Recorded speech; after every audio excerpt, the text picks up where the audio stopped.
You helped me a lot. I did, and you made me speaker, so thank you, Mr. President. That's good too. And Gretchen, I think everybody knows. So we're working on that very hard, and I think we'll come home with a winner for Michigan, okay? I just spoke with the Secretary of Defense. Sometimes we call him the Secretary of War. It used to be called the Secretary of War. They changed it when we became a little bit politically correct. But I think we're in great shape. We're going to be in great shape. So thank you very much for being here. Thank you very much, Matt. Congratulations. Great job. So we'll start with the first orders. And I think we have one for a man named Mike Huckabee. Does anyone know Mike Huckabee? Yes, sir. He's going to be a great ambassador to Israel.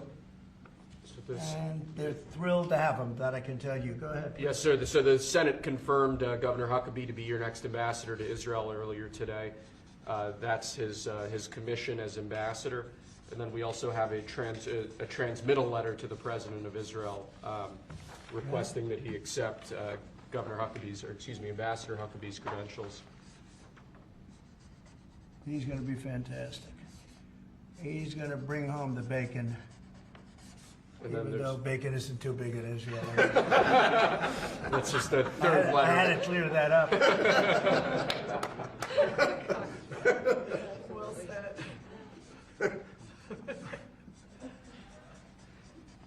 Okay. Thank you, sir. Congratulations to Mike. Huckabee.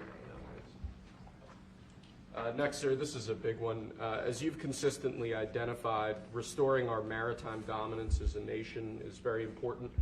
From shipbuilding to having a merchant marine that's capable of supporting American military efforts, really up and down the line, restoring maritime dominance has been a priority of this administration. This executive order, which was prepared primarily by your National Security Council staff and National Security Advisor Waltz, has a number of very significant policy steps, all aimed at restoring American maritime dominance and ensuring that we have the shipbuilding capacity and ability to compete globally, both militarily and in the civilian space as well.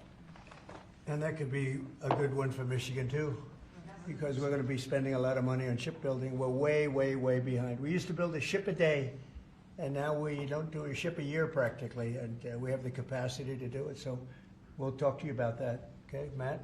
Think about that. That's a natural.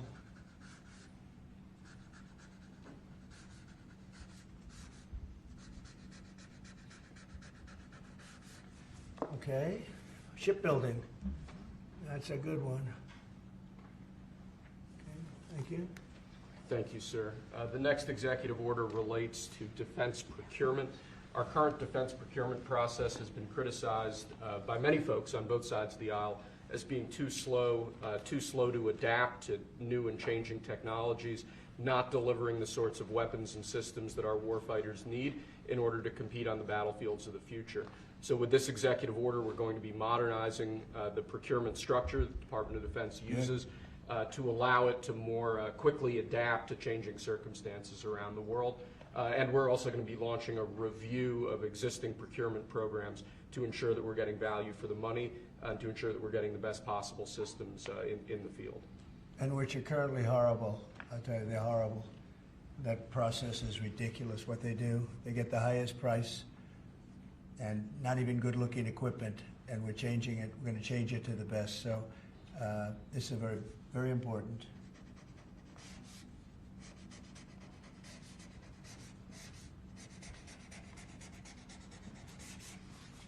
I want to say hello to Brooke.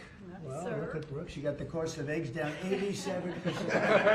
87%, Governor. We have somebody that's done a great job at Department of Agriculture, and Kristi Noem, who perhaps a few of you have heard of. She has done the most unbelievable job as somebody that's watching over a country at the border, and with Tom Homan and your whole staff of tremendous people. So thank you. Who would think that she is like meant for that job, huh?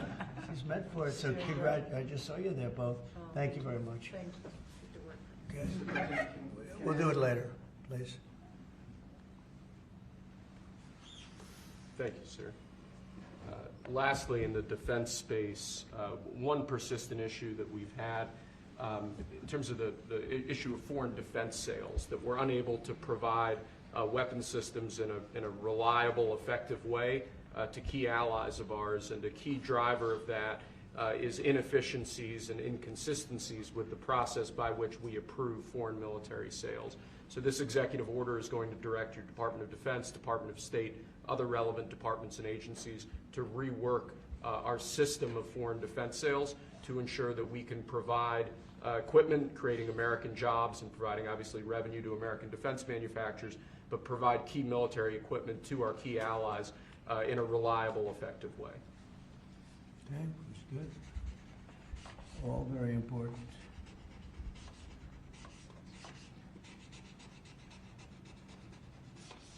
Okay? Because our budget is just about approved, and it's a big budget, and we want to spend the money properly, get the best equipment in the world. We rebuilt our military during my first term, rebuilt it entirely, beautiful. And then some was given away to Afghanistan so stupidly, the most embarrassing day in the history of our country, I think.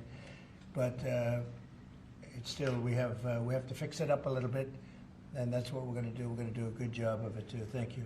Next up, sir, we have a series of executive orders and a memorandum all relating to deregulation, which has obviously been a major priority of your administration.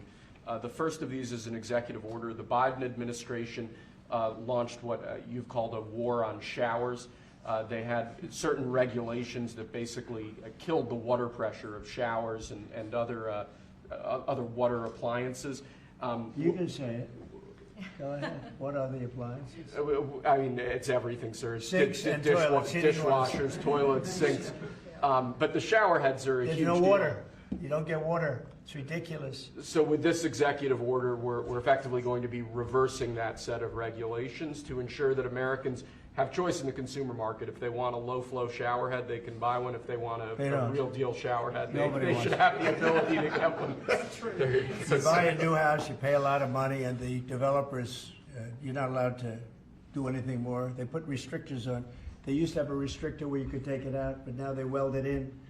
And you take a shower or wash your hands, whatever you do, including dishwashers where no water comes out. But you wash your hands, and in my case, I like to take a nice shower to take care of my beautiful hair. I have to stand under the shower for 15 minutes till it gets wet. It comes out drip, drip, drip. It's ridiculous. And what you do is you end up washing your hands 5 times longer. So it's the same water. And we're going to open it up so that people can live, and we're going to hopefully have Congress approve it so it's memorialized. We're going to try and get all of these things, including straws, a little thing like straws. We did straws a month ago, where the paper straws were melting, they were dissolving, they weren't working well, and we went back to the plastic straws. We're going to get Congress to memorialize just about everything we've done here, because most of it's common sense. But the water is horrible. When you go into anytime you see a new faucet, you know it's going to be a long wash of the hands. And so we're changing. It's a big deal. I did it in the first administration. Biden came in his first week, and he had no idea what he was doing, but somebody told him to do it. In his first week, he put the restrictions on all the bathroom utilities. Even in areas that have so much water, they don't know what to do with it. You see those areas all the time with the flooding. So we're doing that, and we're going to get all of the things that you've seen. I think we set a record. We're up to almost 200 and 500 amendments. Nobody's ever done that many. We're going to get them approved by Congress so they're memorialized. And we look forward to doing that. Very important. And Congress is going to start working on it as soon as we get the big, beautiful deal done. The big, beautiful deal is important. The biggest tax cuts in the history of our country, that's important.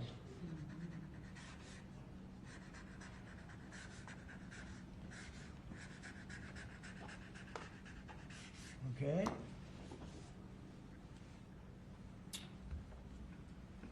Okay, is that okay? Good. It's a 10. You think a good shower? We rate the signatures. That was a 10, that's why. This is another executive order relating to deregulation, sir. There are a lot of regulations on the books that either promote monopoly directly or prevent new market entrants from entering into a given market. The net effect of that is very negative for consumers.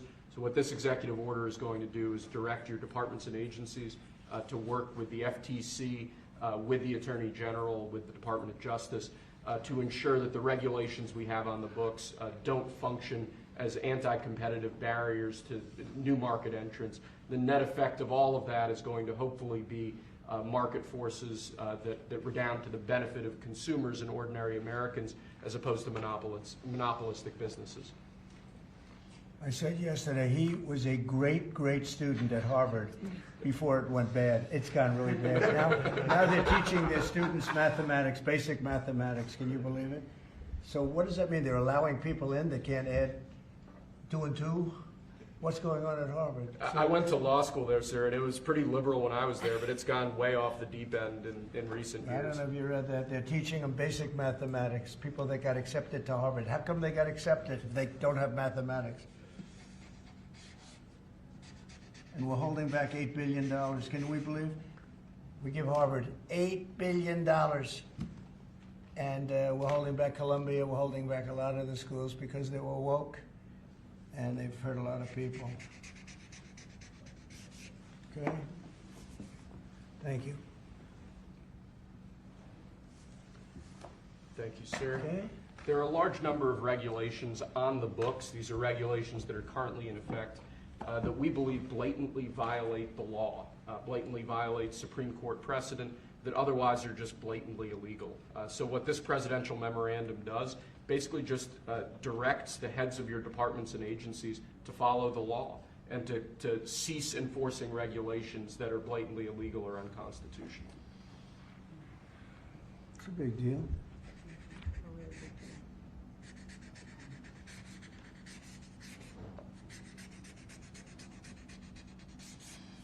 It's really very important that we get these memorialized Yes, sir. in Congress. Very important for the long haul, right? Yes, sir. This is the last of our deregulatory EOs for the day. This is zero-based regulatory budgeting. The idea here is that over time, regulations accumulate on the books and in the Federal Register, and people aren't taking a close, detailed look at what's on the books and clearing them out as times change or as regulations become dated or ineffective.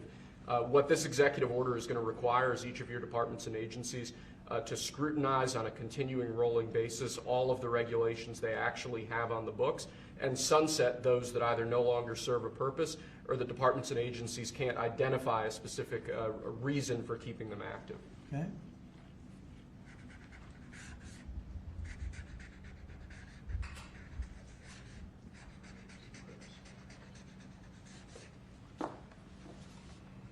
Okay.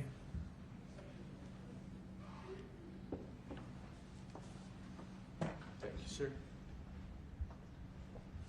Sir, you've taken action against a number of law firms that have in one way or another been involved in the weaponization of government or actions of lawfare. One of those law firms is Sussman Godfrey, similar to what we've done previously with other law firms.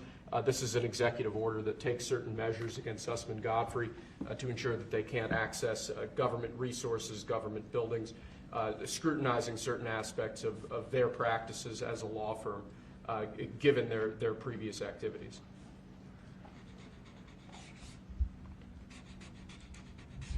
And we signed with many law firms, the ones that we thought were inappropriate, and they've all agreed to pay $1 million. They went for some pretty big numbers. I guess we have a total. What do we have? What's the total about? What's the total right now, Steve? About, would you say? Getting close to probably 600-700 million now, I would think. We've multiple at 100 million, some at 125 million. So the numbers are adding up. We're going to be close to $1 billion soon. One at $40 million. Millions of dollars an hour. But they don't admit guilt. Remember that, they don't admit guilt.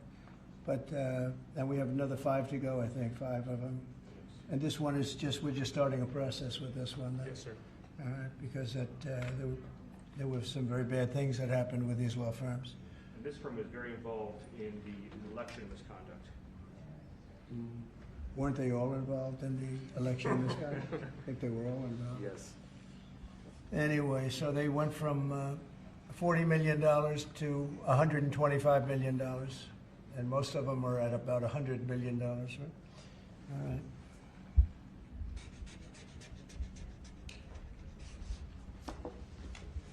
Thank you. Thank you, sir. The next presidential memorandum we have for you relates to Miles Taylor. You may recall that Miles Taylor served in the Department of Homeland Security during your previous administration. In his capacity with the Department of Homeland Security, he leaked classified information. He wrote a book under the pseudonym Anonymous, making outrageous claims both about your administration and about others in it. What this presidential memorandum is going to do, one, it's going to strip any active clearance that he has in light of his past activities involving classified information.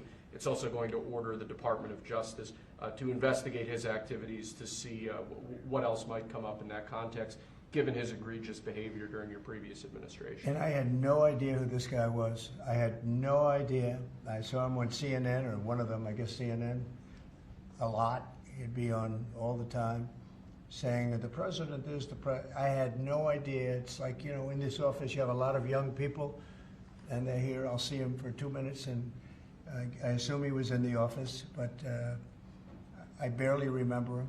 Barely remember him. It was somebody that went out and wrote a book and said all sorts of terrible things that were all lies, and it was like he was this gentleman or that gentleman, like I dealt with him all the time. I had no idea who this guy. I said, who the hell is Miles Taylor? And he made a living on going on CNN talking about the president. And I think what he did, he wrote a book, Anonymous, said all sorts of lies and bad things. And I think it's like a traitor. It's like spying. He walks into the office. He's supposed to be sitting here. A lot of people, you know, I'll be here and there'll be 20 people standing in the room. There'll be oftentimes young people in the office. I assume he was one of them at least. But I didn't know anything about him. And he wrote a book, Anonymous, and I always thought it was terrible. And now we have a chance to find out whether or not it was terrible. But it was a work of fiction. Got a lot of publicity, got himself a nice job with CNN, or one of them.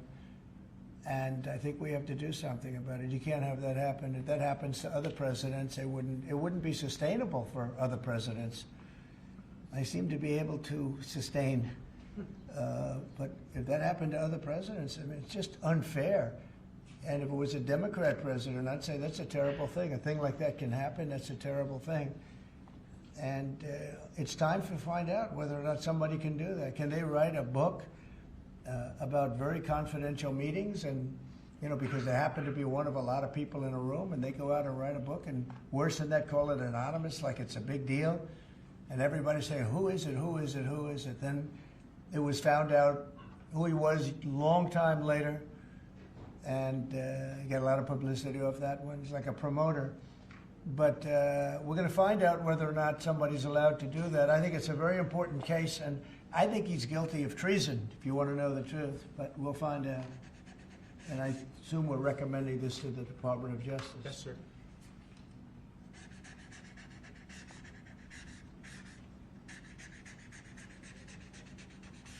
Okay, good.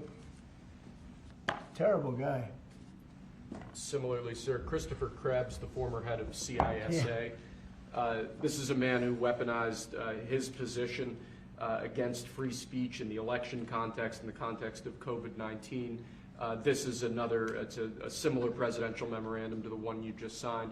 It addresses his access to government, existing clearances he might have, and further instructs your Department of Justice, other aspects of your government, to investigate some of the malign acts that he participated in while he was still head of CISA. This is another one. I don't know that I met him. I'm sure I met him, but I didn't know him. And he came out right after the election, which was a rigged election, a badly rigged election. We did phenomenally in that election. Look what happened to our country because of it. Open borders, millions of people coming into our country. Russia and Ukraine, that would have never happened. October 7th would have never happened. Afghanistan, the way they withdrew with 13 dead, but so many killed, actually. I mean, so many killed outside of the 13 soldiers, hundreds of people killed. And maybe, I don't know, never mentioned, but I mentioned it, 42 or 43 people so badly injured, the legs, the arms, blown off, the face. And this is all because of an incompetent group of people that preceded us, and that would have never happened. And this guy Krebs was saying, oh, the election was great, it was great. Well, it's been proven that it was not only not great. When you look at all these lawyers and law firms that are signing, giving us hundreds of millions of dollars, it was proven by so many different ways in so many different forms, from the legislatures not approving to the 51 intelligence agents that worked from all of the different scamming operations. It was a very corrupt election. They used COVID to cheat. And we're going to find out about this guy too, because this guy's a wise guy. He said, we've been proved this is the most secure election in the history of our country. No, this was a disaster. And frankly, we should go to paper ballots, same-day voting, voter ID, and one other thing, you should get a little certificate that says you're a citizen of our country. You get a citizen piece of paper that says you're a citizen before you can vote. But you want voter ID and you want paper ballots, and you really want same-day voting. If you don't have same-day voting, they decide to change the air conditioner. Oh, we're fixing the air conditioner. Let's move all these boxes. We'll bring them back in a few days, and then they don't bring back those boxes. We got to have safe elections. We have to have borders. Ideally, we have to have a free press, which we don't have. We don't have a free press. We have a very dishonest press. This is an honor. We're going to find out whether or not he was right. This was a disgraceful election, and this guy sat back saying, well, I'm a member, or like he's a Republican or something, and almost right from the beginning. And he's tried to make the case that this election was a safe election. I think he said, this is the safest election we've ever had.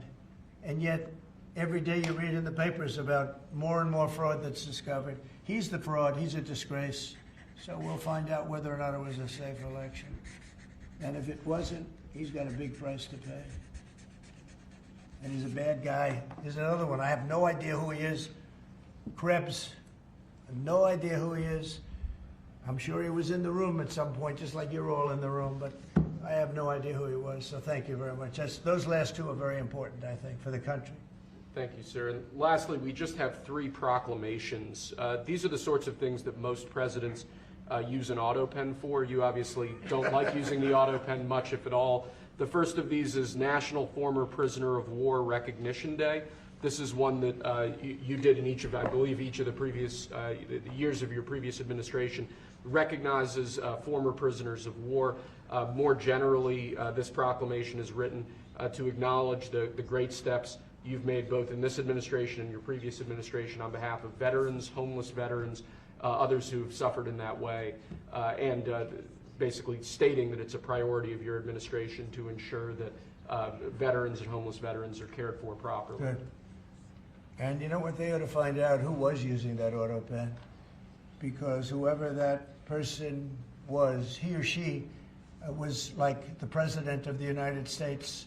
And I'm against auto pens. I think auto pens are not a good thing, especially when you're talking about documents like we're signing today. If he can't sign, then he can't be president. It's pretty simple. Let's see whether or not he could sign. But I think that should be tested. I really think that should be tested. It's another one. And you may think about it, because how can a man that, did he really know that when they gave all false information on the council, I mean, the whole unselect committee of political lunatics, they destroyed all the information. You can't get any information. They went for like a year and a half, almost 2 years, screaming and ranting and raving. Democrats plus 2 worse than Democrats. You had Cheney, Liz Cheney, and crying Adam Kinzinger. Crying Adam. Every time I looked at him, he was crying. The guy was a crier. But You can't do that. You just can't do that. So we're going to find out a lot. I think we're going to find out a lot. These last 3 or 4 have been they've been very, very interesting. We'll see what happens. Sir. But I don't think a president should be allowed to use an auto pen when they're signing very, important legislation. I think a president should sign it, not use an auto pen. And we're going to find out whether or not he knew what the hell he was doing. I'm sure at this point he'll say, I signed it. They'll tell him what to say. But to give pardons to people that destroyed all the information. If you destroyed information on a civil case, just a civil case, not a criminal case, a civil case, they put you in jail for that. And they found out that Pelosi was the one that was in charge of the security of the Capitol, and she knew all about it, and she admitted her guilt to her daughter, who was a movie documentary person. I'm sure her daughter's not too happy about that. I'm sure Crazy Nancy's not too happy. But we found out all the things, everything. And we go for the information. Sir, we've destroyed all of that information. If I haven't destroyed it, I wouldn't be sitting here right now. I guarantee you that. I'd be sitting someplace else. So I think it's something that we should really look at, because that's so important. The whole concept of an auto pen, because whoever's, auto pens are run by somebody. Whoever ran the auto pen was president of the United States. And I would be willing to bet that Biden didn't know, probably didn't know anything about any of it. Very dangerous, very dangerous. So you're going to check that out, right? Yes, please? sir. We're working on it right now, sir. This is just another proclamation, sir, declaring National Crime Victims' Rights Week. You've obviously made it a major priority of your administration to track down and at times deport criminals who have committed violence on our streets, who have victimized so many people. This is an annual proclamation that hopefully gets Americans to remember that when crimes occur, there are real victims, there are real people who are affected, and there are people who suffer as a result. Okay, it's very important. Thank you. I just want to add, so we're working very hard with Democrats, the governor, with Matt Hall, with a lot of transportation, Sean, and all of the people trying to keep Selfridge Air Force Base open, strong, thriving, and I think we're going to be successful, Governor. I think we'll be very successful at that. We've gotten some good feedback from Pete Hegseth and Department of Defense, and they're talking about F-16s, they're talking about F-35s, et cetera. It's a great piece of property, it's a great location, and it's a great step. So I think we're going to come back with a very good answer. We're also working on a certain fish that's taken over a beautiful lake called Michigan, right? And that's a tough one. That's a tough one. It's very. Do you want to just talk about that? Sure, Mr. President. Yeah. First of all, I want to thank you for caring so much about Michigan. We've been working a long time. We couldn't get Joe Biden to do anything about either one of these issues, particularly Selfridge Air Force Base. It'll be critical to Michigan's economy and our security when you're able to deliver us another mission there. But on the Asian carp, for years, when Obama was there, we could never get anyone to do anything about this invasive species that's going to destroy our Great Lakes. You know how important recreational fishing and so much of that is to our state.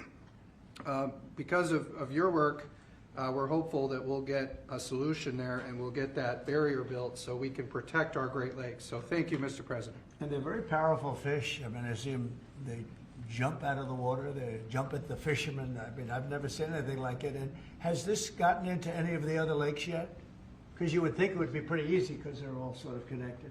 Hey, Governor? It's why we're working so hard to make sure that, we work with the Army Corps and erect a barrier so that the Asian carp can't get into Lake Michigan. It'll devastate the ecosystem, the economy, tourism, and it's 20% of the world's fresh water is in the Great Lakes, Mr. President, which is why it's so important that as a nation we protect the pristine waters.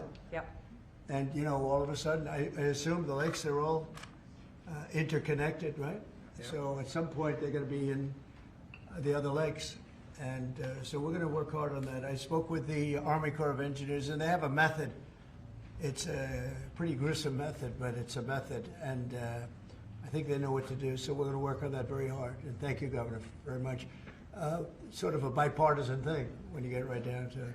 Yep. It's a very expensive thing, actually. It costs a lot. I looked at the numbers. I said, well, but we have to save Lake Michigan because these fish, they eat everything in the way, including the other fish. They eat everything. Are people endangered by the fish? I think I mean, they're gonna eat all the fish there, we won't be able to fish anymore, and that's a big deal in Lake Michigan. There's a lot of fishing, recreation, so it's gonna be a problem there. But you're right, it's bipartisan, sir, but you're the one taking action on these issues. We couldn't get Biden to do it on Selfridge. This thing has been delayed for, 15 years where we were trying to do it. It started under Obama where we were trying to do it. He wouldn't do anything about it. So we appreciate you paying so much attention to this and taking action, Well, sir. I would. And the governor, in all fairness, called me about it. I had seen it, and she called me, and John James called me. And, we spoke with your office, and it's, I want to put that down. Really is bipartisan. It's great to see it, actually. It's great to see that. And that includes Selfridge, too. And we're going to get it done, and we'll all stand there together and cut a ribbon, okay? Gretchen, good. That's good. Thank you very much. It's, I'm glad you brought it up, and I'm glad you brought it up, Matt. Appreciate it. And I know you two get along pretty well, right? Yeah. About 70% of the time. I think you do. All right, good. We'll have something to celebrate pretty soon. So pretty sure about that. Okay. Thank you, Gretchen, very much. Okay. Do you have any questions? Mr. President, where does the TikTok deal stand, given what we've seen, the tariffs Well, to it's moving China? along, but obviously I would say right now China's not exactly thrilled about signing it. We have a deal with some very good people, some very rich companies that would do a great job with it, but we're going to have to wait to see what's going to happen with China.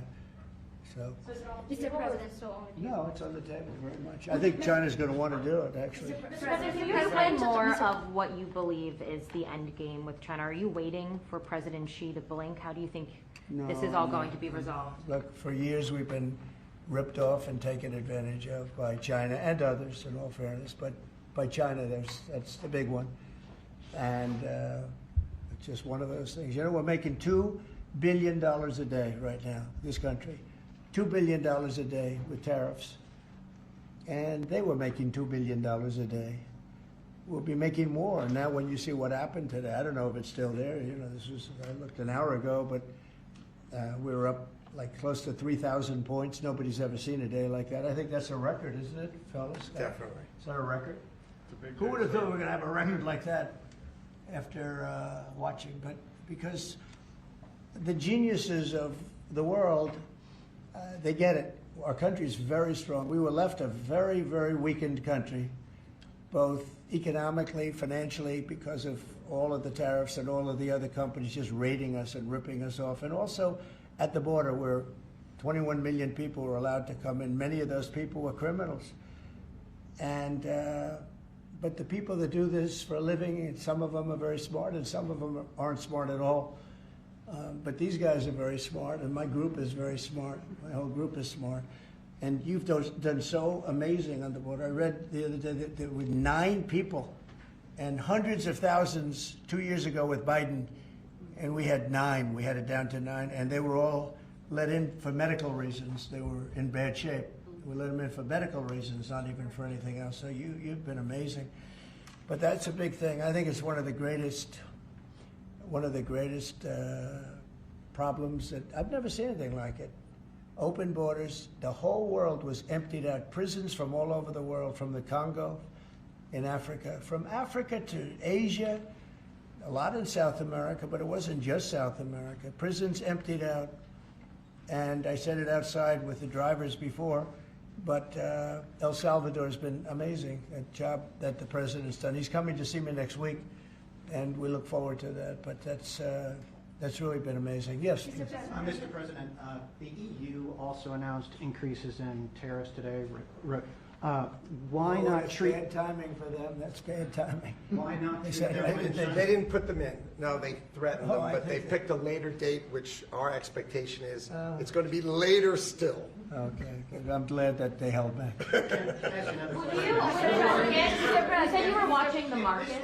If this was the strategy all along to bring them to the table, why did you instruct or advise, or maybe they did it on their own, some of your top aides to say this is not a negotiation, to hold the line, that they were going to hold the line, that you were not going to change your Well, a mind? lot of times it's not a negotiation until it is, and that happens. And, you know, I said outside that you have to have flexibility to do it right, and that's what we have. We brought everybody to the table, and it may not be a negotiation. It may not last. I mean, you know, things may be asked that I think are not fair to us. Look, we've been ripped off by essentially everybody for 35 years. This is not just a new thing. And Roger Penske just left. He's a great gentleman, great man, actually.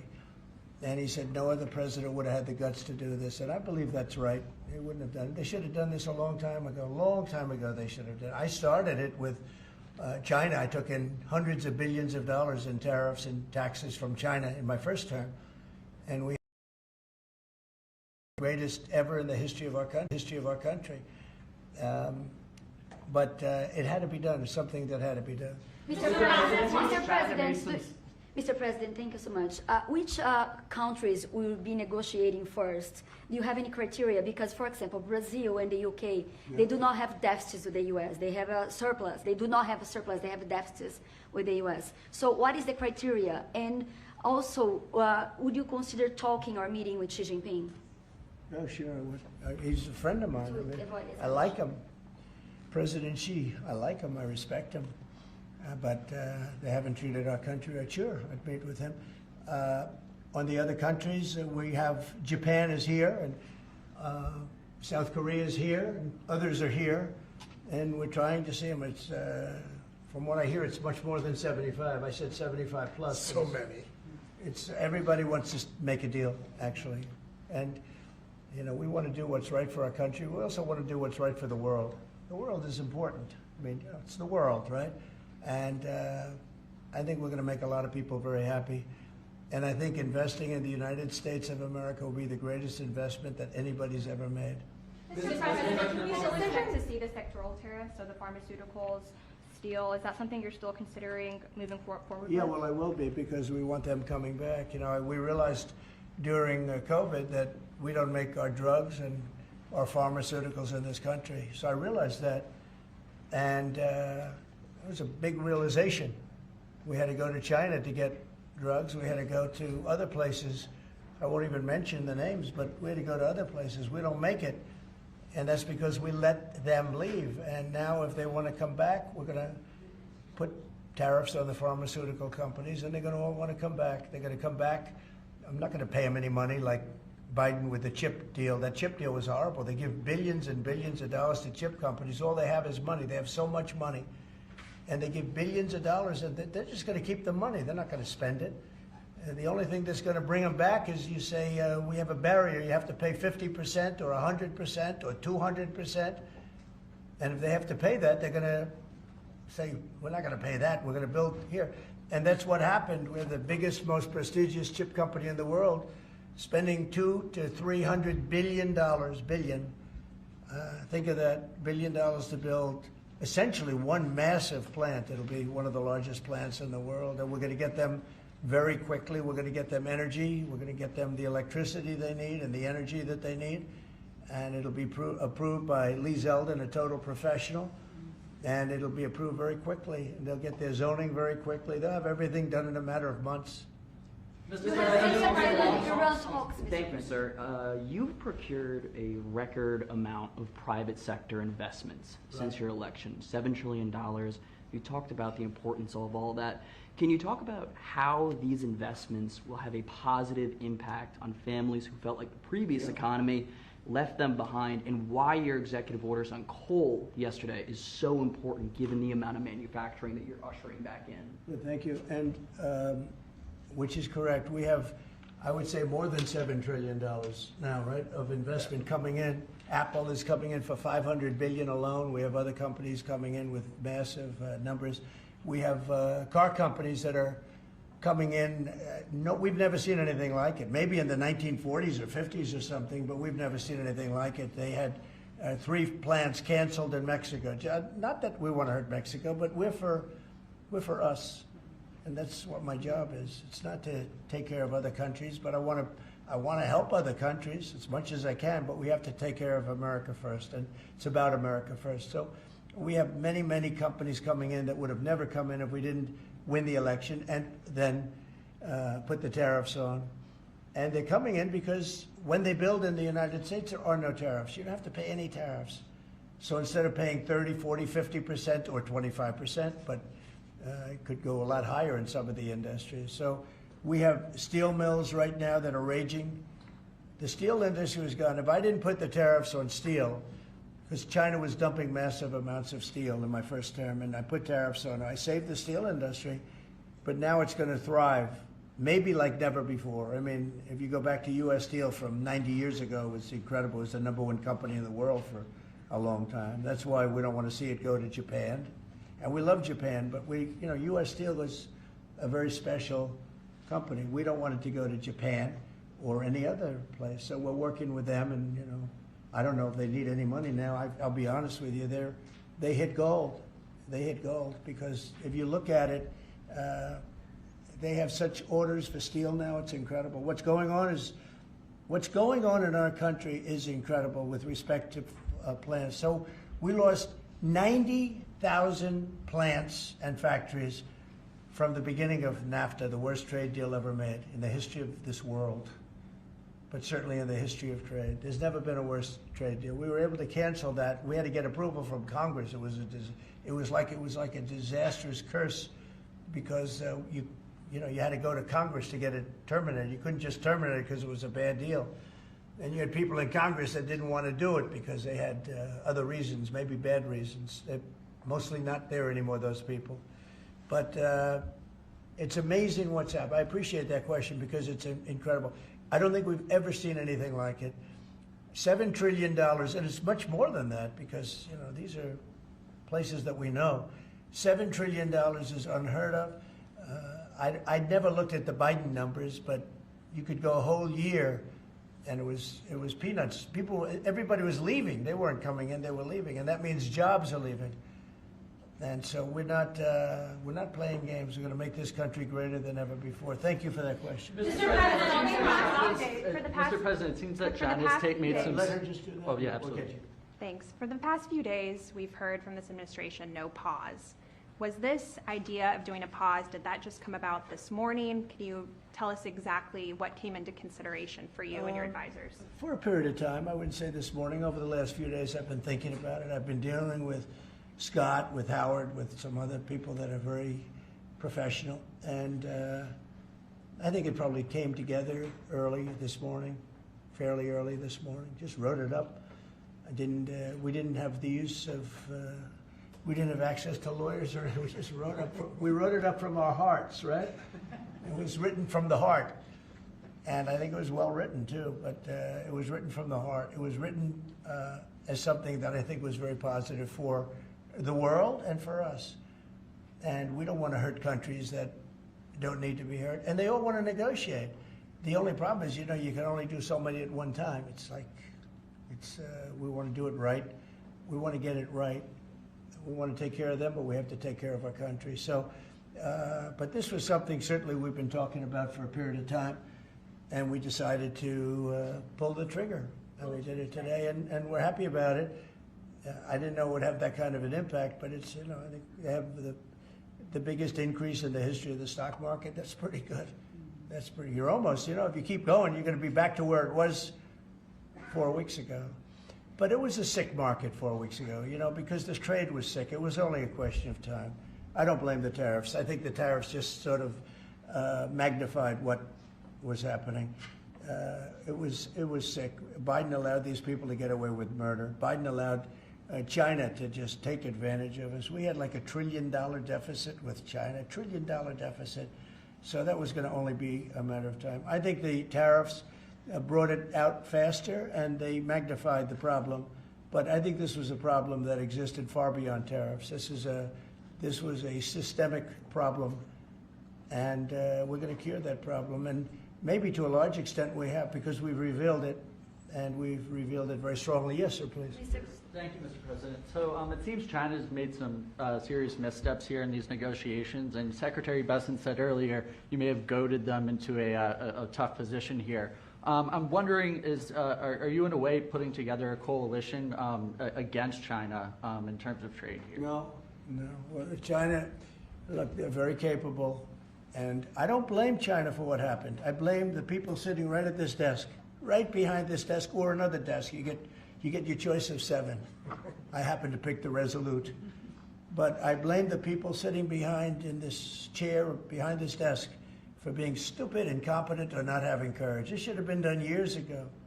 This should have been done before Obama, in all fairness. Not only Biden, Obama. It should have been done many years ago. This started with the World Trade Organization, which was owned by China. It was owned and paid for by China. They didn't even have to do things. They considered them a nation that was undeveloped. They said they were a developing nation. Well, we're a developing nation too, if you think about it. Look at our inner cities. Look at what's happened. I think we're starting from ground zero there, right? So we're a developing nation too. No, I don't.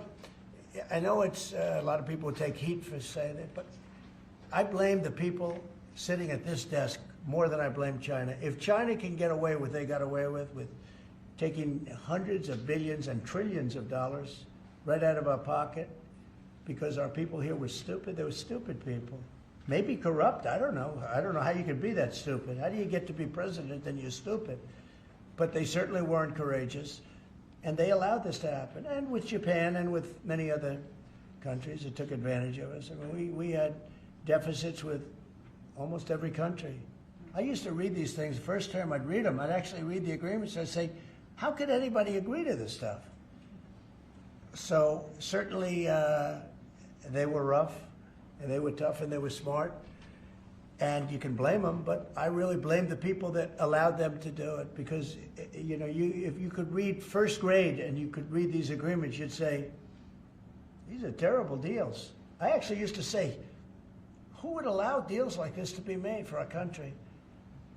And maybe it's people that didn't care. Maybe it's people that weren't courageous. Maybe it's people that were corrupt. I don't know. But I blame those people more than I blame anybody else. Mr. President, you've been very specific in saying that you would like the EU to purchase U.S. energy. Is there something specific that you would like China to do? Well, you'll be hearing about that. Yeah, there are a lot of things I'd like China to do. Are there some examples? There are a lot of things that I want China to do, and I'll be telling China what that is. Not you, but I'll be telling China. Mr. President, Iran, you said the other day that if they do not agree to a potential nuclear deal, that it would be very dangerous for them. What specifically well, they did you can't mean? have a nuclear weapon. Did you mean military action, though, if they don't agree? Oh, if necessary? Absolutely, yeah. And do you have a deadline for these Yeah, talks? I do. And You're talking about with Iran? Yes. Yeah, I they're do. saying it's not Do you want something negotiable. definitive this weekend, or do you see this as the start of a process? It's a start. Do you have a timeline? We have a little time, but we don't have much time, Who is starting the because we're not going to let them have a nuclear weapon. Is Can't it let them have a going to be nuclear there, weapon. Mr. President? And we're going to let them thrive. I want them to thrive. I want Iran to be great. The only thing they can't have is a nuclear weapon. They understand that. You know, the people are so incredible in Iran, and they're so smart. They're very smart people. But, you know, they're in a rough situation, rough regime. But they understand, and the leaders understand. And I'm not asking for much. I don't, they can't have a nuclear weapon, and I've said that. And I was a little bit surprised, because when the election was rigged, I figured they'd get the weapon, because with me, they were broke. They were broke. They had no money because of the sanctions. Nobody could buy oil. We did that to Venezuela just recently. And we'll do it to other countries if we have to. I want to see Russia and Ukraine make a deal. They got to make a deal. When schools get blown up and bad things happen, like I'm hearing about, it's no good. I hope we're going to make a deal with Russia and Ukraine. But with Iran, yeah, if it requires military, we're going to have military. Israel will obviously be very much involved in that. He'll be the leader of that. But nobody leads us. We do what we want to do. When would the clock run out on the talks? Before Say- you might, when would the talks need to conclude before you might do military? I can't really be specific, but you know, when you start talks, you know if they're going along well or not. And I would say the conclusion would be when I think they're not going along well. So that's just a feeling. Mr. President, on the subject of U.S. troops stationed in Europe, do you have any plans to reduce the number of U.S. troops in Europe or in other nations? Well, good. I mean, it depends. We pay for military over in Europe. You know, we don't get reimbursed by much. South Korea too. So it'll be one of the things we discuss. That's unrelated to trade, but I think we'll make it part of it because it makes sense. Be nice to wrap it all up in one package for each country. You know, it's nice and clean, and we have plenty of law firms. These are great law firms that we signed with, the best. And I think part of the way I'll spend some of the money that we're getting from the law firms, you know, in terms of their legal time, will be, if we can do it, I think we can do it, using these great law firms to represent us with regard to the many, many countries that we'll be dealing with. We'll have good lawyers representing us, but we want to have good lawyers, and these are the best, considered the best lawyers in the world, right? I mean, considered the best in the world. I don't know. They just went off a little bit. Mr. President, two questions. On Iran, do you have an update on who will be participating or conducting these conversations? Will Witkoff be there on Saturday for these direct talks? And on China, some economists are saying that right now is technically embargo on China with 125% tariffs. Are you concerned of escalation beyond the trade war with China? No, I'm not concerned. I think President Xi is a very smart guy, and I think we'll end up making a very good deal for both. But, you know, we've been treated so badly for so many years. Again, we allowed that to happen. We've been treated so badly for so many years. But, no, I don't expect that. I think President Xi is one of the very smart people of the world, and I don't think he'd allow that to happen. And we're very powerful. This country is very powerful. Let me tell you, it's far more powerful than people understand. We have weaponry that nobody has any idea what it is, and it is the most powerful weapons in the world that we have. More powerful than anybody, not even close. So nobody's going to do that, but I think that if that's what you're referring to, maybe it's not. But just in terms of basic escalation, which is what you said, no, I think that President Xi is a man who knows exactly what has to be done. He's a very smart man. He loves his country. I know that for a fact. I know him very well. And I think he's going to want to get to a deal. I think that's going to happen. We'll get a phone call at some point, and it'll be off to the races. It'll be a great thing for them. It'll be a great thing for us. It's going to be a great thing for the world and for humanity. Do you have plans to meet with Putin in Saudi Arabia? At some point, I will. At some point. in Saudi We'll have to Arabia? see. I mean, we have to get there right now. You know, we got to get there. In the meantime, they're losing 2,500 on average young people every single week. Think of that. 2,500 people a week. It's not even conceivable. We got to get there fast. Say a couple of more. Yes. Do you have to increase tariffs on China even more before they come to the table or give you a phone I call? can't imagine it. No, I can't imagine. I don't think I'll have to do it. I don't think we'll have to do it more. We calculated it very carefully.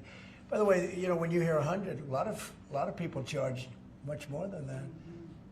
Canada charges much more than that to our farmers, our dairy farmers. Many, many people charge much more than 100 or 125 in this case. But I don't, you know, it's still a significant number. I don't see that again. On the Yeah, investigations, please. Yeah, Mr. President. So do you think some of your tariff critics would prefer, you know, to see the United States go through turmoil than to actually see it succeed just because they are your policies? You mean just leave the tariffs the way they are now and just relax, right? Some people have said that. Look, again, we're making, it'll be soon, much more than $2 billion a day. That's not the worst thing that I've ever heard. So yeah, some people say that. But, you know, we look at the other side too. I think as the United States, we have an obligation to look also at the other side. We want what's good for everyone. I mean, it's America first, but we also want to make sure there's a world that can live and live happily and all of that. And so this is the way I look. No, but there are people that say, look, where we are now, I've been in worse positions in my life than making $2 billion a day plus, right? It's really plus. Thank you very much, everybody. Thank you, Press. Thank you, Press. Head it out. Thank you. The markets are what really changed your mind when it came to The markets right now are extremely good. Thank you. Thank you. Thank you, Press. Thank you.